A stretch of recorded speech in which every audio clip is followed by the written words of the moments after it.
minimiser les croisements entre les chemins d'accès puis les accès au stationnement là, automobile. C'est important aussi d'avoir des stationnements pour vélos, donc qui idéalement vont être localisés le plus près possible des entrées principales. Et ces stationnements-là, ben, on doit bien les concevoir. Donc, ça doit être des stationnements qui sont avec un modèle qui va être facile de barrer la roue avant et le cadre de son vélo, qui vont être avoir la possibilité de maintenir le vélo debout sans qu'on ait à le tenir pour faciliter là, notre manœuvre de passer le cadenas et de bien barrer son vélo. Idéalement, ces stationnements-là, on peut les avoir couverts également là, pour protéger les stationnements des intempéries, donc que ce soit la pluie, la neige. Donc, c'est quelque chose que les usagers vont apprécier. Il faut pouvoir aussi manœuvrer autour de ces stationnements-là. Donc, les gens arrivent avec des vélos, ça prend beaucoup d'espace. Il faut que les gens puissent se croiser avec leur vélo et avoir accès à ces stationnements pour vélos-là. Sinon, d'autres éléments qui sont importants, c'est de minimiser les croisements entre les chemins d'accès puis les accès au stationnement là, automobile. Puis, bien, quand il y a des accès, bien, on essaie que la largeur pour traverser ces accès-là soit la plus courte possible. Et dans l'idéal, on va même venir surélever là, la chaussée au niveau du trottoir ou enfin des chemins piétons pour faire en sorte là, que les véhicules voient bien que c'est des chemins d'accès pour les piétons et qu'ils soient forcés de ralentir avant de les traverser. Il y a deux principaux types de stationnement pour vélo. Il y en a un qui va être plus pour les visiteurs, les gens qui viennent pour une courte durée.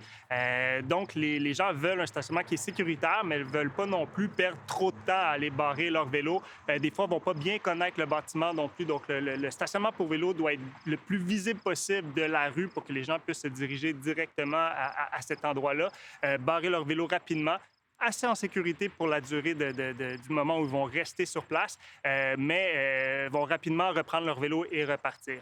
Et ensuite de ça, il y a des stationnements pour longue durée, donc des stationnements qui vont avoir un niveau de sécurité plus élevé.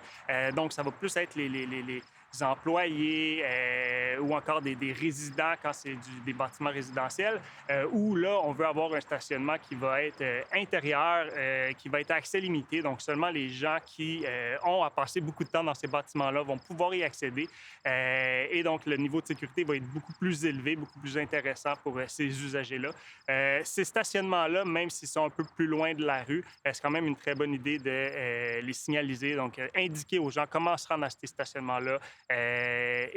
On peut aussi là, offrir d'autres services, que ce soit des bornes de mécanique en libre service, par exemple, ou des casiers, des vestiaires pour les usagers lorsqu'on offre du stationnement là, longue durée. Un stationnement sécurisé pour vélo, ça n'a pas nécessairement besoin d'être quelque chose de très complexe, donc il doit être conçu à l'aménagement d'un nouveau bâtiment, par exemple. Ça peut aussi être tout simplement un espace qui est clôturé à l'extérieur, idéalement qu'on va couvrir, mais ça peut être tout à fait là, quelque chose qu'on vient ajouter de nouveau quand on refait un stationnement pour auto. En diminuant la capacité du stationnement pour auto, par exemple, on peut récupérer une partie de l'espace.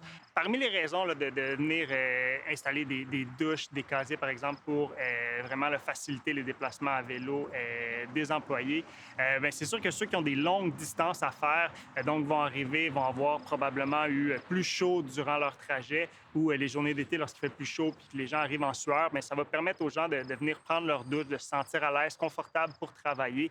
Donc, on vient vraiment là, rendre le déplacement à vélo envisageable pour plusieurs personnes. Et les gens qui se déplacent à vélo arrivent là, très réveillés, plus prompts à travailler, plus motivés à travailler. Et généralement, là, il va y avoir les gens qui se déplacent à vélo pour aller travailler apprécient plus leur travail. Donc, ça facilite la rétention des employés, par exemple.